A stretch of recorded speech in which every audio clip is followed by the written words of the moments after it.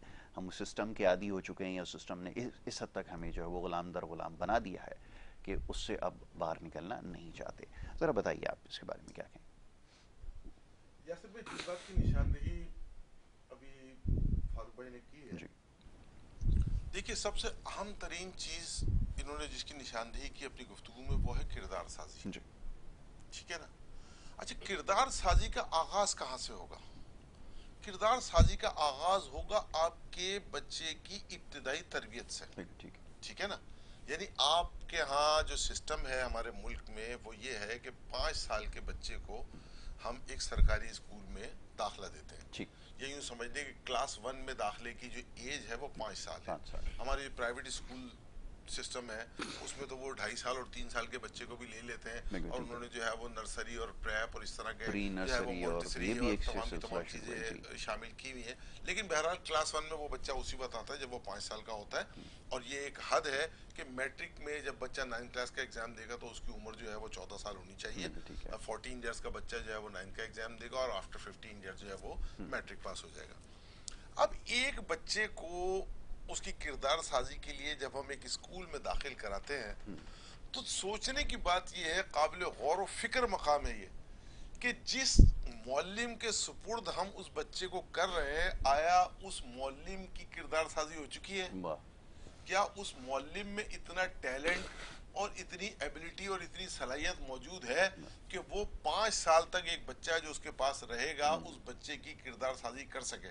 بہت معذرت کے ساتھ میں عرض کروں گا کہ ابھی پچھلے دنوں جو ہے وہ ہماری سندھ گورنمنٹ نے بڑا اس کا پروپیگنڈا بھی کیا اور لوگوں کے سامنے لے کر آئے کہ جی ہم نے جو ہے وہ میرٹ بیسس پہ جو ہے وہ اساتذہ کی بھرتی کی ہے پرائمری اور سیکنڈری میں، اور تمام کا تمام سلسلہ، اور تقریباً 50,000 کے لگ بھگ جو ہے وہ اساتذہ ہم نے بھرتی کیے ہیں.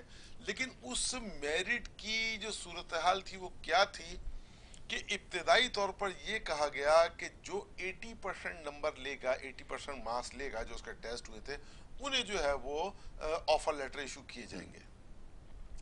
ایگزام جب ہوا تو لاکھوں کی تعداد میں اس میں افراد شریک تھے.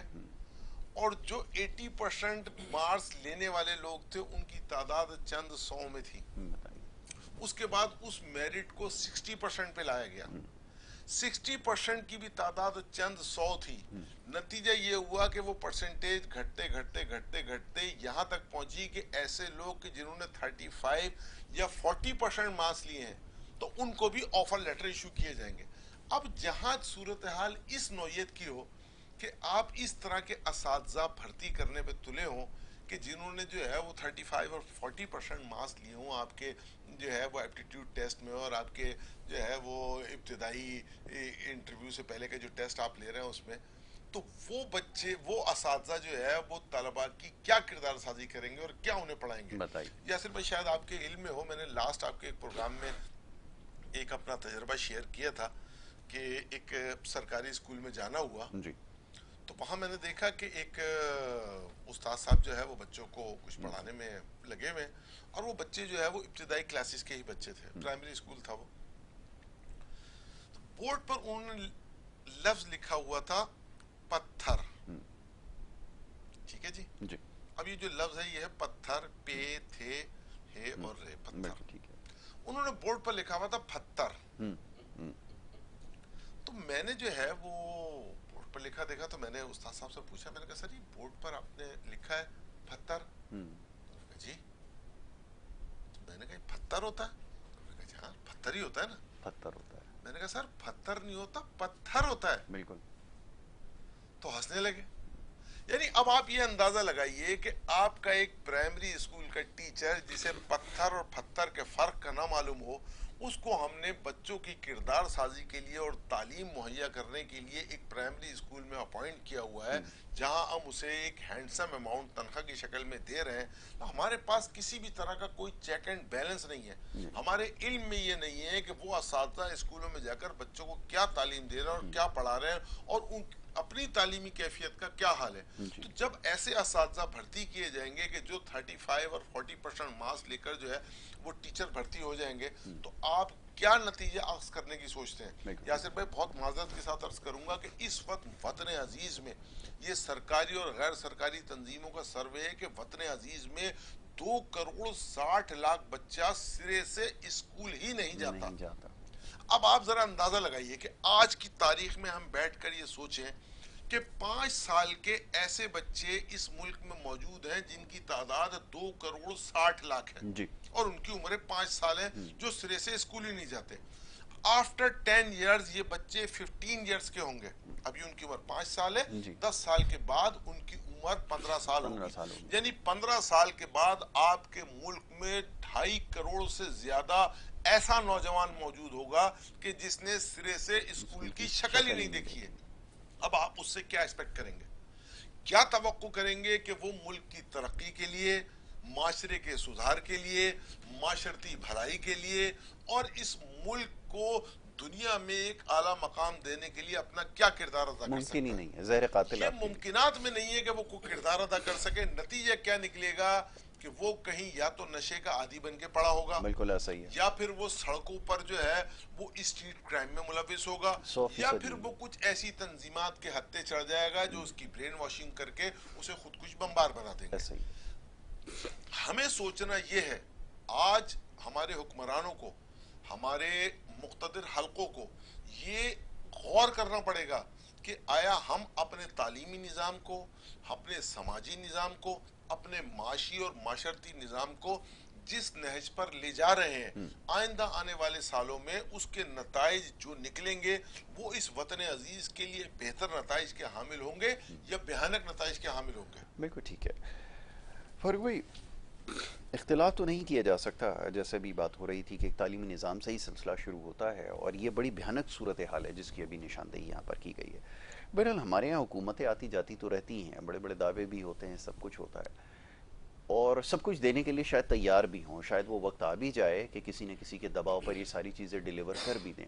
لیکن ایک چیز کے اوپر سارے متفق ہیں, وہ یہ کہ کچھ بھی ہو شعور نہیں آنا چاہیے, اور تعلیم اگر آ گئی تو پھر ظاہر ہے کہ جی سسٹم کے ہمیشہ کہتا ہوں کہ بینیفیشری ہیں, تو پھر سارا سلسلہ ختم ہو جائے گا. یعنی کہ باپ کے بعد جو ہے وہ بیٹا ایم این اے بنے گا, پھر وہ حلقہ اس کا ہوگا, پھر وہ وزارت اس کو ملے گی، پھر وہ ایک سارا سلسلہ ہوگا، تو یہ تو سلسلہ ہمیشہ کے لیے ختم ہو جائے گا. تو اس سے پتہ یہ چلتا ہے کہ کچھ بھی ہو جائے یہ سلسلہ نہ ہو کہ جس میں لوگوں کو تعلیم بھی ملے اور شعور بھی آئے. جیسا بھی انہوں نے، میرے اپنے کچھ تجربات ہیں جو میں اتفاق ہوا اسکولوں میں جا کے، سرکاری اسکولوں میں جا کر میں نے جو دیکھا، جو کچھ وہ ناقابل بیان ہے. میں شاید اس قدر صورتحال بھیانک ہے کہ اگر اس کا تذکرہ کروں تو لوگ حیران ہو جائیں. ایک چھوٹی سی مثال یہ کہ ایک 9ویں جماعت کا ٹیچر جو کیمسٹری کا جو وہ پڑھا رہا تھا، اور اس سے میں نے صرف پانی کا فارمولا جو ہے وہ پوچھا تو اس کو اس کے بارے میں علم نہیں تھا. تو آپ اس سے اندازہ لگا سکتے ہیں. بریک کے لیے کہہ دیا گیا. فاروق بھائی واپس آ کے اس سلسلے پہ بات کریں گے. ایک چھوٹی سی بریک ہے، واپس آ رہے ہیں. آپ دیکھتے رہیے ہمارا پروگرام.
Welcome back. ایک دفعہ پھر آپ کو خوش آمدید کہیں گے. اور بریک پہ جانے سے پہلے گفتگو جاری تھی. معزز مہمان تشریف فرمائے. ملک کا تعلیمی نظام اور اس کی صورتحال کے حوالے سے گفتگو ہو رہی تھی.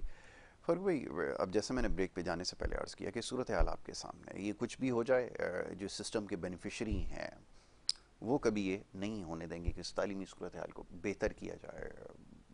کبھی تعلیمی ایمرجنسی کا نام دیا جاتا ہے اور کیا کچھ ہوتا رہا ہے، لیکن جو کچھ ہوا وہ ہم سب کے سامنے ہے. نتیجہ کیا نکلے گا؟ اور پھر اگر یہی سلسلہ چلتا رہا تو پھر سلسلہ چلنا ہی بڑا مشکل ہو جائے گا. ہم جب بچے کو 5 سال کی ایج میں لیتے ہیں، جاپان میں نے ایک دو پہلے بھی ذکر کیا آپ کو، جاپان میں 5 سال سے کم عمر کے بچے کو اسکول میں نہیں لیتے. 5 سال کی عمر میں لیتے ہیں، اس کے اگلے 5 سال وہ بچے کو ABCD نہیں سکھاتے. وہ اگلے 5 سال پورے بچے کی تربیت کا اہتمام کرتے ہیں، کردار سازی کا اہتمام کرتے ہیں. وہ اس کو سکھاتے ہیں صفائی کیسے کرنی ہے، بریوری کیا ہے، شیئرنگ کیا ہے، کیئرنگ کیا ہے، ادب، کھانے کے، بیٹھنے کے، معاشرے میں پارکنگ، فلانا چیزیں. ان کو پورا معاشرتی علوم جو ہوتا ہے نا وہ دیتے ہیں، ان کو کردار سازی کرتے ہیں ان کی پورے 5 سال. ایک کلاس کے 20 بچے جو ہوتے ہیں نا، ہر کلاس کی باری ہوتی ہے کہ اس دن انہوں نے پورے اسکول کی صفائی کرنی ہے. ان کی میں تو وہی مار دیتے ہیں نا وہ، ٹھیک ہے. ہمارے تو ایگو ہوتی ہے نا، تو وہ باتھ روم بھی صاف کرے گی کلاس، وہ پوری کلاسوں کی صفائی کرے گی. اگلے دن اگلی کلاس کی باری ہوگی. وہ چھوٹے بچے ہوتے ہیں، رائٹ. ان کو انکریج کیا جاتا ہے، ان کو بتایا جاتا ہے صفائی کیسے کرنی ہے، صفائی کیسے رکھنی ہے. آپ جاپان کا معاشرہ آپ دیکھیں، آپ یہ وہ چیز، صفائی نصف مان ہے نا ہمارا. تو کیا ہم لوگ نصف مان میں ہیں؟ ہم گندگی کر کے then we expect from the mayor and from the councillor that he should come اور آ کے صفائی کرے میرے گھر کی. میں اپنا گھر صاف نہیں رکھتا ہوں. باہر کا ہمارا جو محلے گندے ہوتے ہیں، کیوں ہوتے ہیں؟ ہم ریپر پھینک رہے ہیں، گندگی پھینک رہے ہیں. ہمارا دین کیا صفائی کا ہے کچھ نہیں ہے. کیوں؟ ان کو سکھایا نہیں گیا. آپ گاڑیوں میں دیکھیں پیرنٹس بیٹھے ہوتے ہیں، شیشہ کھولیں گے وہ ریپر پھینک دے گا، وہ کین پھینک دے گا. وہ بچے، ماں باپ بیٹھے ہوئے ہیں ہنس رہے ہیں، بچہ باپ بھی یہی کر رہا ہے، ماں بھی یہی کر رہی ہے. تو چیز کیا ہے کہ جو شروع کے دیکھیں ہم نے، میں کریکٹر ایجوکیشن فاؤنڈیشن ہے اس کا میں کراچی میں امبیسڈر بھی ہوں. میں ہمارا جو بیسک بچوں کو ہے وہ کریکولم ہے، جو یہ بات کر رہے تھے افتخار بھائی، کہ جب بچے کو اگر ہم شروع سے کریکولم پڑھائیں گے نا تربیت کے لیے. میں آپ کو صرف چند چیزیں بتاتا ہوں جو ہمارا اس میں ہے کہ ہم بچے کو کیا شروع میں پڑھانا، جو ہماری چیزیں چاہیے ہمارے معاشرے میں، those are very important to teach the kid. اب کیا ہے دیکھیے، ہمارے قومی یا صاف کیا ہونے چاہیے، اس میں کیا ہے؟ اقدار، عادات، ذات کی نمو، مہارتیں اور حقوق و فرائض. یہ 5 چیزیں. اچھا، اب عادات کیا ہونی چاہیے ہمارے بچوں کو؟ کیا سکھانا ہے ہم کو؟ سچائی، بہت اچھی بات، دیانت، صبر، عدل، حیا. یہ ہم نے اس وصف میں یہ سکھانا ہے ہم کو. اگلے اصحاب میں سے کیا ہے؟ عادات. عادات کیا ہونی چاہیے آپ کی؟ صفائی، محنت, پابندی وقت, بہت اچھی بات. مطالعہ, مثبت سوچ, ٹھیک ہے, یہ بچوں میں پیدا کریں ہم شروع میں. ٹھیک ہے. پھر ہم کیا کریں, ذات کی نمو کیسے ہوگی, خود شناسی, رائٹ, خود احتسابی, خود اعتمادی, خود انحصاری, بہت خوب. اور خود داری. یہ ہم نے ان کو سکھانا ہے اپنی ذات کی نمو کے لیے. پھر مہارتیں کیا ہونی چاہیے بچے میں, اس میں ابلاغ, کمیونیکیشن, جی ٹھیک ہے, تحقیق, R&D, بالکل صحیح. R&D کرو, سوچو اس کے اوپر, ٹھیک ہے, غور و فکر, فیصلہ سازی, ڈیسیژن میکنگ سکھانی بچے کو, رائٹ, اور منصوبہ سازی, پلاننگ, پلاننگ کیا, تنظیم, واہ, رائٹ, ڈسپلن ہر چیز کا, رائٹ. اور پھر آخری کیا ہے, حقوق و فرائض, اللہ اور رسول کے حقوق, بے شک, ذات کے حقوق, خاندان کے حقوق, رشتہ داروں کے حقوق, معاشرے کے حقوق. بہت خوب. یہ وہ بیسک چیزیں ہیں. اگر ایک پورا کریکولم ہمارے پاس, دیکھیے اگر ہم جب بچوں میں یہ 5 سال وہ پڑھائیں گے چیزیں, یہ وہ جب 11ویں سال میں پہنچے گا نا, تو اس کو پتا ہوگا کہ میں کیا پڑھ کے آیا ہوں, بہت خوب. میری تربیت کیا کی گئی ہے. بالکل. اس کے لیے پہلے ہم ان اساتذہ کو ٹرین کریں گے کہ پڑھانا کیسے ہے, اس کو ان چیزوں کو سکھانا کیسے ہے, پھر وہ پڑھائے گا نا. پہلے اس کی ہمیں ٹریننگ کرنی پڑے گی. بالکل ٹھیک ہے. تو وہ جب پڑھا بھی رہا ہوگا تو اس کی اپنی بھی کردار سازی کچھ نہ کچھ اللہ تعالیٰ کر ہی دیں گے. آدمی سوچتا ہے نا, پڑھا رہا ہوں میں بھی ایسا, میں ایسا کیوں نہیں کر رہا, تو ہمارا پہلے معاشرہ تعلیمی نظام جو ہے نا, اس کا کریکولم ایسا بنانا پڑے گا کہ بچوں کی شروع سے کردار سازی ہو. اور جو اگر اساتذہ ایسے نہیں ہیں تو پہلے ہم ان کی ٹریننگ دیں گے, ہم ان کو ٹرین کریں گے, ان کو وہ کریکولم پڑھائیں گے, تو وہ کردار سازی ہوگی. دیکھیں سامنے کچھ ہوگا تو پڑھائے گا نا وہ. تو یہ چیزیں کیا ہے کہ ہمارا معاشرہ, اچھا اس سے بچوں کو آگہی بھی ہوگی کہ کون اچھا ہے. جب مجھے پتا سچ بولنا ہے, مجھے پتا ہے دیانتداری کرنی ہے, جب مجھے علم ہوگا کہ یار یہ جو ہمارا سیاستدان ہے یہ سالہ دیانتداری نہیں ہے, یہ تو سچا سچ بھی نہیں بولتا, یہ تو ہر دفعہ جھوٹ بولتا ہے, تو میں جب بڑا ہو رہا میں کبھی اس کو ووٹ نہیں دوں گا. میں بالکل ایسا ہی. ٹھیک ہے, تو میری پہلے تربیت ضروری ہے اس معاشرے کے لیے, اس میں رہنے کے لیے. بالکل صحیح. جب تک میں یہ نہیں کروں گا میرا معاشرہ نہیں سدھرے گا. بالکل ٹھیک ہے. صحیح غلط کا فیصلہ تبھی ہو سکے گا جب یہ ساری چیزیں ایک انسان کے اندر ہوں. اب بچوں کے اندر کیا, بڑوں کے اندر آپ دیکھ لیجئے, جو سب سے زیادہ اس وقت قحط پایا جاتا ہے وہ یہی ہے کہ نہ ہمارے پاس تربیت ہے. اور یہ تربیت کے جتنے بھی عناصر جن کی ابھی آپ نے نشاندہی کی ہے, ان سب سے ہی الحمدللہ آری فارغ ہیں سر. بالکل فارغ ہیں نا, ہمیں یہ پتہ ہے کہ کس کے ساتھ بات کیا کرنی ہے. اب دیکھیں اچھے خاصے پڑھے لکھے لوگ جنہوں نے اچھی جگہ سے, مہنگی جگہ سے تعلیم خریدی بھی ہے, وہ نہ بات کرنے کا سلیقہ ہے, نہ ان کو پتہ ہے کہ کس کے ساتھ کیسے پیش آنا ہے. بلکہ میں تو اکثر یہ بھی سنتا ہوں, میں نے دیکھا ہے کافی لوگ کافی خطرناک حد تک جو ہے نا وہ منہ پھٹ ہوتے ہیں, اور پھر کہتے ہیں جی الحمدللہ ہمیں اسٹریٹ فارورڈ ہے. اچھا جی آپ اسٹریٹ فارورڈ ہے, پھر یہ کہ ہمارا ایک الگ لیول ہے. پھر ہمارے یہاں معاشرے میں اور بہت ساری چیزیں ایسی ہیں کہ ہم کس کو کتنی عزت دیتے ہیں, اس سے پتہ یہ چلتا ہے اس کے پاس زیادہ پیسہ ہے تو اس کو زیادہ عزت دی جائے گی, اس کے پاس کم پیسہ ہے تو اس کو کم وہ دی جائے گی, وقت بھی اسی حساب سے ہم دیتے ہیں. اور یہ ساری چیزیں ہمارے یہ ہماری سوسائٹی کا یہ المیہ یہ ہے کہ دنیا میں ایسی آپ کو کہیں نظیر نہیں ملے گی کہ ہم امیروں کے لیے تو کھڑے ہو جائیں, لیکن اگر کوئی پڑھا لکھا کوئی ایسا باکردار شخص آئے اس کے لیے ہم جو ہے وہ حجت تھوڑی سی نہیں کر سکتے. یہ تو ہمارا المیہ ہے. غزالی بھائی یہ تو فرمائیے کہ اب تو یہ جتنی چیزوں کی نشاندہی ہے, میں یہ سوچ رہا ہوں کہ اگر یہ آج سے امپلیمنٹ کروں تو اس کے نتائج مجھے کم از کم 15 سے 20 سال کے بعد نظر آئیں گے, لیکن پھر جو نتائج ہوں گے وہ ایسے ہوں گے کہ پھر اس کے اوپر سوال نہیں کیا جا سکے گا. اگر کوئی شخص یا کوئی بچہ اگر یہ ساری چیزیں سیکھ جائے, آج ان میں سے ایک بھی چیز ایسی نہیں ہے جو اسکول کے اندر سکھائی جا رہی ہے. اور چلیں اسکول کو رہنے دیجیے, اگر گھر کے اندر بھی اگر ایسا ماحول ہو, جیسے ایک میں بڑی ایک عام سی مثال دیتا ہوں, روزانہ میں یہ دیکھتا ہوں کہ چلتی سڑک پہ ہاتھ نکال کے باپ بھی وہ چیز پھینکے گا, وہ بچے بھی پھینکیں گے, ان کو شاید یہ بتایا ہی نہیں گیا کہ یہ کتنا بڑا گناہ ہے. وہ صرف گناہ اس کو سمجھتے ہیں کہ جو ان کو یہ بتایا گیا کہ یہ مت کرنا وہ مت کرنا, یہ گناہ ہے, اس کے علاوہ اور ان کو نہیں پتا. دیکھیے میں نے ابھی ابتدائی گفتگو میں یہ بات کی تھی کہ اصل میں اس میں ایک بہت بڑا کردار جو ہے وہ ہمارے میڈیا کا ہے کہ وہ اپنا کردار ادا کر سکتا ہے. اور الحمدللہ اس وقت وطن عزیز میں بہت سارے ٹی وی چینل چل رہے ہیں اور اس میں مارننگ شوز ہوتے ہیں, لیکن آپ کا جو مارننگ شو ہے وہ ان تمام مارننگ شوز سے ہٹ کر بالکل ایک مختلف نوعیت کا پروگرام ہے کہ جہاں اس کے دیکھنے والوں کی تعداد ایک بہت بڑی تعداد ملک بھر میں موجود ہے. وہاں وہ ملک کے حساس ترین موضوعات پر جو ہے وہ آپ کا یہ پروگرام چلتا ہے. دیکھیے میں گزارش کروں کہ آپ ایک کسی بھی ادارے میں جب کسی شخص کو اپوائنٹ کرتے ہیں تو اس کے بعد جو ہے وہ آپ اسے چھوڑ دیتے ہیں.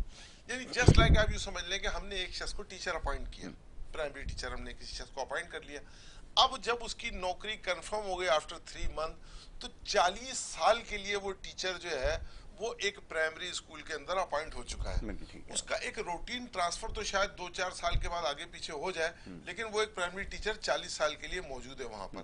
آیا اس 40 سال کے عرصے میں ہم نے اس کی ٹریننگ کے لیے اور اس کی ذہن سازی کے لیے اور جدید علوم سے اس کی آگاہی کے لیے کوئی سیٹ اپ یا کوئی سلسلہ کیا ہے؟ ہم 40 سال تک پلٹ کر پوچھتے ہی نہیں ہے کہ جس شخص کو ہم نے ایز اے ٹیچر اپوائنٹ کیا تھا, جس شخص کو ہم نے ایک سبجیکٹ اسپیشلسٹ کے طور پر جو ہے وہ ایک ادارے میں بھیجا تھا, اب اس سبجیکٹ کے حوالے سے جو جدید تحقیق سامنے آئی ہے یا جو ایک صورتحال اس وقت دنیا کے اندر موجود ہے, تو آیا ہم نے اس کو وہ آگاہی دی ہے یا نہیں دی ہے؟ یعنی آپ یوں سمجھ لینا کہ ایک طویل عرصے تک جو ہے وہ ہم ڈارون کی تھیوری پڑھاتے رہے جبکہ دنیا اس سے بہت آگے نکل چکی تھی. طویل عرصے تک ہم اپنے پرائمری اسکولز میں یہ پڑھاتے رہے کہ کسی بھی چیز کے اس چھوٹے سے چھوٹے ذرے کو جس کی مزید تقسیم ناممکن ہو اسے ایٹم کہا جاتا ہے, جبکہ یہ تھیوری کب کی رد ہو چکی تھی, لیکن ہم طویل عرصے تک بچوں کو یہی پڑھاتے رہے. دیکھیے میں ایک کسی گزارش کروں آپ کے سامنے یاسر بھائی, کہ ہم جس ملک میں رہتے ہیں ہمارا ملک جو ہے وہ تھوڑا سا اس طرح ہے کہ ہمارا ایک مذہبی رجحان بہت زیادہ ہمارے لوگوں کا ہے, مذہب سے وابستگی ہے, مذہبی رسومات پر جو ہے وہ بڑی جو ہے وہ خلوص نیت کے ساتھ اور بڑی محبت سے ہم جو ہے وہ عمل کرتے ہیں. ابھی ماہ محرم الحرام کا مہینہ ہمارا یہ پہلا ہی مہینہ شروع ہوا ہے, اس میں نظر و نیاز اور جلسے و جلوس اور مختلف مجالس اور مذاکرے اور اس طرح کا سلسلہ جو ہے وہ شہادت امام حسین کے حوالے سے چلے گا. آگے ربیع الاول کا مہینہ آنے والا ہے تو اس کے اندر محافل میلاد اور اس طرح کا سلسلہ ہے. رمضان شریف کا پورا مہینہ جو ہے وہ لوگ یعنی ایک اوور آل اگر آپ پورے جو ہے وہ سلسلہ دیکھیں تو ہمارا ایک مذہبی رجحان زیادہ ہے. اچھا ایک چیز اور ہے کہ ہمارے ملک کی اکثریت جو ہے وہ مختلف خانوادوں سے بھی وابستہ ہے, یعنی مختلف پیران الزام سے جو ہے وہ لوگ بیعت ہوتے ہیں, ان کے مریدان میں جو ہے وہ شامل ہوتے ہیں. ان دنوں جو ہے وہ میں آپ کے پروگرام کے توسط سے یہ بات لوگوں کے سامنے لانا چاہتا ہوں کہ ان دنوں جو ہے وہ حضور ضیاء الامت پیر کرم شاہ صاحب ازہری کے عرس کی تقریبات پورے ملک میں منعقد کی جا رہی ہیں. اچھا ان لوگوں نے جو ہے بڑا علمی ایک سلسلہ ہے, اور سرگودا سے آگے بڑا ایک چھوٹا سا علاقہ ہے بھیرا, وہاں انہوں نے جو ہے وہ اپنا ایک ادارہ قائم کیا ہوا ہے. ایک زمانے میں دارالعلوم تھا وہ محمدیہ غوثیہ, اب بہرحال یونیورسٹی کا درجہ اسے مل گیا ہے. وہاں سے فارغ التحصیل جو لوگ ہیں انہوں نے جو ہے وہ اپنی ایک آرگنائزیشن قائم کی ہے. اس آرگنائزیشن کے تحت انہوں نے یہ طے کیا کہ حضور ضیاء الامت پیر کرم شاہ صاحب ازہری کی عرس کی جو تقریبات ہیں وہ پورے ملک میں ایک سیمینارز کی شکل میں جو ہے وہ منعقد کی جائیں گی. اس وقت ملک کے طول و عرض میں مختلف مقامات پر جو ہے وہ ضیاء الامت سیمینار جو ہے وہ منعقد کرائے جا رہے ہیں. اچھا اب ان سیمینارز کے اندر جہاں حضور ضیاء الامت پیر کرم شاہ صاحب ازہری کے حوالے سے ان کی خدمات اور ان کی جو تصانیف ہے ان کے حوالے سے گفتگو کی جا رہی ہے, وہاں وطن عزیز کو درپیش مسائل کے حوالے سے بھی گفتگو کی جا رہی ہے. تو میں یہ چاہوں گا کہ ہمارے دیگر خانوادے, ہمارے دیگر گدی نشین اور دیگر پیران الزمان اور ہمارے وہ مذہبی سماجی ادارے جو اس معاشرے میں کام کر رہے ہیں وہ یہ چیز جو ہے وہ ان کے لیے قابل تقلید ہونی چاہیے کہ وہ بھی اسی طرح کے پروگرامات ملک کے طول و عرض میں منعقد کریں, نوجوانوں کو اور وطن عزیز کے جو ہے وہ لوگوں کو جو ہے وہ اس پروگرامات کے اندر بلائیں, اور بلانے کے بعد جو ہے وہ ان کے سامنے یہ مسائل رکھیں اور مسائل کا حل ان کے سامنے پیش کی کریں. ساتھ ہی ساتھ میں یہ عرض کروں گا, دیکھیے تمام مسائل کا حل صرف اور صرف میں عرض کروں گا کہ مصطفی معاشرے کے قیام میں موجود ہے. دنیا بھر میں امن و سکون, آتشی اور تمام کی تمام چیزیں جو ہے وہ ایک مصطفی معاشرے کے قیام سے ممکن ہے. بہت خوب. اگر ہم حضور نبی کریم علیہ الصلوۃ والتسلیم کے اسوہ حسنہ پر عمل کرتے ہوئے اپنے ملک کو ایک مصطفی معاشرے کی شکل میں دنیا کے سامنے لے کر آئیں تو نہ صرف یہ کہ پوری امت بلکہ دوسرے ممالک کے رہنے والے بھی جو ہے وہ ہمارے ملک کو دیکھتے ہوئے جو ہے وہ بالکل ٹھیک ہے, اپنے حالات کو بدلنے کے لیے تیار ہوں گے. بالکل ٹھیک ہے جناب. اب گفتگو تو ایسی ہے کہ اس کے اوپر مزید بات کرنے کی ضرورت بھی ہے. وقت کی کمی جو ہے وہ آڑے آ رہی ہے, وغیرہ دیگر معاملات ایسے ہیں جس کے اوپر ہمیں بات کرنے کا انشاءاللہ موقع ملے گا تو ضرور اس پہ گفتگو کی جائے گی. میں بڑا شکر گزار ہوں, مشکور و ممنون ہوں جناب افتخار غزالی بھائی کا پروگرام میں تشریف لائے. بڑی اچھی گفتگو انہوں نے کی. فاروق افضل بھائی کا بڑا شکر گزار, ہمیشہ سے دونوں معزز مہمانوں کا شکر گزار رہا ہوں. اور وقت ہو رہا ہے بریک کا. بریک کے بعد دوسرا سیگمنٹ کا سلسلہ ہے, اس کو آگے بڑھانا ہے. آپ دیکھتے رہیے ہمارا پروگرام.